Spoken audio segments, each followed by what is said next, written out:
So hello guys, কি অবস্থা সবার? আশা করি সকলেই খুবই ভালো আছেন। তো বন্ধুরা, আজকে দেখা হচ্ছে দুনিয়ার সবথেকে সিক্রেট প্লেস। তো সিক্রেট প্লেসের জন্য অবশ্যই ফ্যাক্টরির উপরে গিয়ে গোলালের উপরে উঠলাম এন্ড ওই পারে আসলাম। এটাই হচ্ছে দুনিয়ার সবথেকে সিক্রেট প্লেস। এখানে কেউ আমার জার্নিটা শুরু হয় 2020 সালের ডিসেম্বরের 13 তারিখ থেকে, যখন আমি ইউটিউবে আসল টিপস এন্ড ট্রিক্স এর ভিডিও আপলোড করতাম, কিন্তু তখন কোনো ভিউজ আসতো না। টিপস দীর্ঘ এই 6টা বছর আমাকে জিরো থেকে হিরো হইতে সাহায্য করছে। শুনতে খারাপ লাগলেও এটাই সত্য। এক সময় পকেটে আমার 20 টাকাও ছিল না, এবং এমন একটা সময় আসছিল যখন আমি 20 লক্ষ টাকাও প্রত্যেক মাসে ইনকাম করি। এই হচ্ছে আমার 2020 সাল থেকে 2025 সালের ডিসেম্বর পর্যন্ত ফ্রি ফায়ারের জার্নি। ফ্রি ফায়ার শুধুমাত্র আমাকে একটা গেম আইডি দেয় নাই, আমাকে দিচ্ছে একটা পরিচিতি। আমিও ফ্রি ফায়ারকে দিচ্ছি একটা পরিচিতি। আমি ফ্রি ফায়ারকে সময় দিয়েছি, ফ্রি ফায়ার সেটার অবশ্যই আমাকে একটা মূল্য দিয়েছে। বাট আমি স্বেচ্ছায় সজ্ঞানে একটা কথা বলতে চাই আপনাদেরকে, যদিও বা এটা বলতে আমার নিজের কাছেই অনেক কষ্ট হচ্ছে। আজকে থেকে এই চ্যানেলে আমি আর কোনো ফ্রি ফায়ারের ভিডিও আপলোড করব না। আজকে থেকে আমি ফ্রি ফায়ারকে বিদায় জানাচ্ছি। আর কোনো ফ্রি ফায়ারের ভিডিও আপাতত আমার থেকে পাবেন না। এটার দুইটা কারণ আছে, আমি দুইটা কারণে এটা করতেছি। নাম্বার 1, যেটা সবাই জানেন বাট তুলে ধরার মতো কেউ নেই এখন ফ্রি ফায়ার গেমিং কমিউনিটি। যদিও বা আমি এখন বর্তমানে ফ্রি ফায়ারের কোনো ক্রিয়েটর না, আমি অ্যাজ এ ইন্ডিভিজুয়াল গেমার হিসেবে বলতেছি, গেমের ভিতরে প্রচুর পরিমাণে হ্যাকার, যেটা আপনারা শুনতে শুনতে বিরক্ত, এবং আমি নিজেও বিরক্ত। আপনারা সাধারণ একটা জিনিস শুধুমাত্র ভাবেন, ভাই এই গেমটা আসছে 1 বছর 2 বছর না, বা 3 বছর 4 বছরও না, 8-9 বছরের বেশি হয়ে গেছে এই গেমটা চলে আসছে। এখনো পর্যন্ত এই হ্যাকারদের উপরে কোনো স্টেপই নিতে পারলাম না। আমি যদি একই সাথে কম্পিট করি পাবজি ফ্রি ফায়ার দুইটাই অলওয়েজ কম্পিটিশনে থাকে, যে কে কার আগে যাবে সবসময়। পাবজিতে এই হ্যাকার নিয়ে অনেক আগে থেকে তারা স্টেপ নিয়ে নিছে। ইভেন পিসি প্লেয়ার যারা আছে পাবজি, পিসিতেও তারা হ্যাক ইউজ করতে পারে না। বাট ফ্রি ফায়ারে কেন এই স্টেপটা নেওয়া হয় না? এই হ্যাকের কোডগুলো সেল করে কারা, এটা বলতে পারবেন আমাকে? যাই হোক ভাই, এগুলো দেখতে দেখতে বলতে বলতে বিরক্ত। এর ভিতরে দোষ আসলে এই হ্যাকারটা প্রমোট করছি আমরাই দিন শেষে, সত্যি যেটা বলতে হবে ভাই। কেন? কারণ আমার ম্যাচে কোনো হ্যাকার করলে আমি উল্টাপাল্টা রিয়াকশন দিয়ে ভিডিও ছাড়তাম, যে জাদুকর আসে, এ আসছে, ও আসছে। দিন শেষে ওইসব হ্যাকাররাই প্রমোট পাইতো। এখন তো ওপেনে ইউটিউবে বিভিন্ন হ্যাকাররা আসলে হ্যাক নিয়ে গেম টেম খেলে, লাইভ স্ট্রিম করে, তাদের চ্যানেলে লাখ লাখ সাবস্ক্রাইবার বানায় নিস। তো আসলে এগুলোর উপরে স্টেপ নেওয়া হয় না। এটা আমি গেরিনার অফিসিয়াল মডারেটরের সাথেও আমি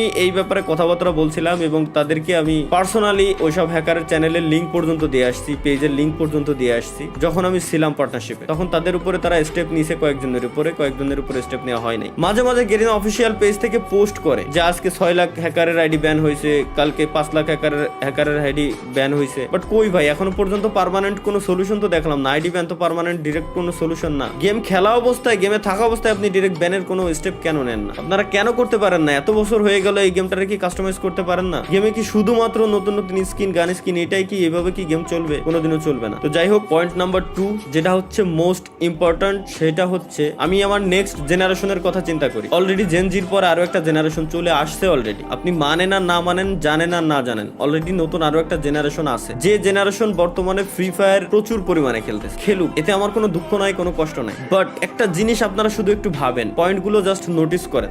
এই নতুন জেনারেশন গেমের ভিতরে আসতেছে, ই স্পোর্টস তারা খেলবে, একজন ই স্পোর্টস এর প্লেয়ার হবে, তারা দেশের নাম উজ্জ্বল করার জন্য বাইরের কান্ট্রিতে তারা যাবে। এই আশা নিয়ে তারা যখন গেমের ভিতরে ঢুকতেছে, গেরিনা তো এইভাবেই গেমটাকে বর্তমানে প্রমোট করতেছে, তাই না? যে ই স্পোর্টস এর দিক দিয়ে। তো এই আশা নিয়ে একজন প্লেয়ার যখন গেমের ভিতরে আসবে, নতুন একজন প্লেয়ার গেম খেলা শুরু করবে, তখন তার পাশাপাশি তার যে অপোনেন্ট থাকবে, যে এনিমিগুলা থাকবে, এনিমিগুলা গেমের ভিতরে গান স্কিন পারচেজ করছে, গান স্কিনের এক্সট্রা অ্যাবিলিটি আছে, গাড়ির এক্সট্রা অ্যাবিলিটি আছে, প্রত্যেকটা জিনিসের এক্সট্রা অ্যাবিলিটি আছে। ওই অ্যাবিলিটি ইউজ করে যখন ওই প্লেয়ারটাকে মারবে, তখন ওই প্লেয়ারের মাথায়ও সেম জিনিসটা কাজ করবে, কারণ তারা ছোট, যারা নতুন জেনারেশন আসছে তারা ছোট। তাদের মাথায় একটা থটই আসবে যে তাইলে আমিও গান স্কিন কিনবো, নাহলে আমি তো ওরে মারতে পারতেছি না। এতে করে জোর করে তাকে গান স্কিন কেনানো হচ্ছে, জোর করে তাকে টপ আপ করানো হচ্ছে। সে স্বেচ্ছায় করতেছে না, জোর করে তাকে করানো হচ্ছে। এটা আপনাকে মানতেই হবে, 100% আমি বলবো আপনাকে মানতেই হবে যে এমনটা হচ্ছে, দিনকে দিন হইতেই আছে। পে টু উইন গেম হয়ে যাচ্ছে টোটালি। তো এই ব্যাপারে আপনি যদি এখনই পদক্ষেপ না নেন, আপনি যদি এখনই স্টেপ না নেন,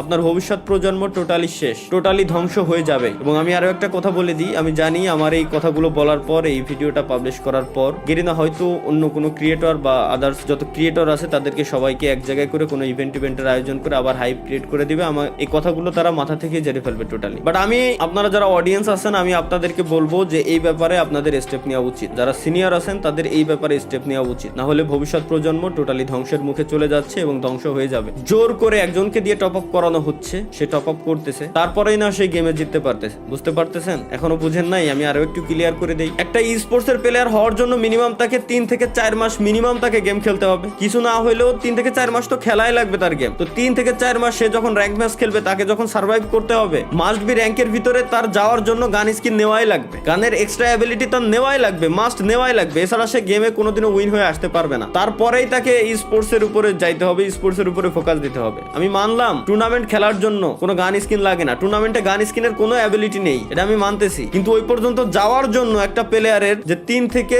3 বছর পর্যন্ত সার্ভাইভ করা লাগে, ওই 3 থেকে 3 বছর পর্যন্ত আপনাকে কত টাকা খরচ করতে হচ্ছে, এটা কি আপনার মাথায় আসতেছে? এটা কি আপনি বুঝতে পারতেছেন? তো আমার মতে এটা বন্ধ করা উচিত। বাংলাদেশ সার্ভার ব্যতীতও আরো অনেকগুলো সার্ভার আছে গেরিনা ফ্রি ফায়ারের ভিতরে, ওইসব সার্ভারে গানের কোনো অ্যাবিলিটি নাই, এক্সট্রা কোনো অ্যাবিলিটি নাই, গানের স্কিন আছে বাট এক্সট্রা কোনো অ্যাবিলিটি নাই। যার মন চায়, যার ভালো লাগবে সে গান স্কিন নেবে, যার মন চায়, যার ভালো লাগবে সে গাড়ির স্কিন নেবে, কারের স্কিন নেবে, বাইকের স্কিন নেবে, কোনো সমস্যা নেই। কিন্তু একজনকে দিয়ে জোর করে কিনায় পে টু উইন বানানোর কোনো মানে হয় না বলে আমি মনে করি। তো দিন শেষে আমাদের সকলেরই আসলে এই ব্যাপারে স্টেপ নেওয়া উচিত, না হলে ভবিষ্যৎ যে প্রজন্ম আসতেছে ওরা ধ্বংসের মুখে ধ্বংস হয়ে যাবে বলে আমি মনে করি। এটা ছিল হচ্ছে আমার দ্বিতীয় পয়েন্ট। আশা করি আপনারা যথেষ্ট বুদ্ধিমান, যথেষ্ট পরিমাণে ভালো বুঝেন, আপনাদেরকে এত বোঝানোর কিছু নেই, আপনারা বুঝে গেছেন যে আমি কি বলতে চাচ্ছি মূলত। এবং হ্যাকার ব্যান করার জন্য ভাই বেশি কিছু লাগে না। ফ্রি ফায়ার ব্যতীত যতগুলো মোবাইলের ব্যাটেল রয়্যাল গেম আছে, প্রত্যেকটা ব্যাটেল রয়্যাল গেমস ইমুলেটরে খেলা যায়। ওই প্রত্যেকটা ব্যাটেল রয়্যাল গেমস ইমুলেটরে খেলার সময় আপনি একবার জাস্ট হ্যাক ইউজ করে দেখেন না, আপনি গেমেই ঢুকতে পারবেন না, গেম খেলা তো দূরে থাক। আর গেমে যদি কোনোভাবে ঢুকেও যান, ইনস্ট্যান্ট ম্যাচের ভিতরে থাকা অবস্থায় আপনার আইডি ব্যান হয়ে যাবে ইমুলেটর সহকারে। তাহলে ফ্রি ফায়ার কেন পারতেছে না? এই হ্যাক গুলো কারা আনতেছে, কারা সেল করতেছে? এই হ্যাকের যে সোর্স কোড গুলো, এই সোর্স কোড গুলো আসতেছে কোথা থেকে? তো যাই হোক ভাই,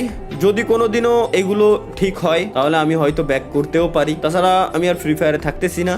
এটাই হচ্ছে আমার অফিসিয়াল স্টেটমেন্ট। আজ থেকে ফ্রি ফায়ারে কোনো ভিডিও আমার এই চ্যানেলে আপনারা দেখতে পারবেন না। এবং হ্যাঁ, কন্টিনিউয়াসলি হয়তো লাইভ স্ট্রিমে আসবো প্রত্যেক শুক্রবারে, যেভাবে আসতাম আপনাদের সাথে আড্ডা দিতাম, মজা করতাম, ওটা চলবে। আমি আমার ভাই ভিডিওর জন্য, এই gaming with Talha is back চ্যানেলের ভিডিওর জন্য, আপনাদেরকে বিনোদন দেওয়ার জন্য যতটুকু মন চাই ততটুকু নিচে আমি নামতে রাজি আছি। এর মানে এই না যে আমি বলদ, যতটুকু জানতাম যতটুকু বললাম। আমি চাই প্রত্যেকেই আপনারা এই ব্যাপারে স্টেপ নেন, যদি বাঁচাইতে চান গেমটাকে, যদি বাঁচাইতে চান ভবিষ্যৎ প্রজন্মটাকে। আর যদি বাঁচাইতে না চান 48 ঘন্টা পর ভুলে যায় আমার কথা, কোনো সমস্যা নেই। ধন্যবাদ সকলকে, আল্লাহ হাফেজ, বিদায়।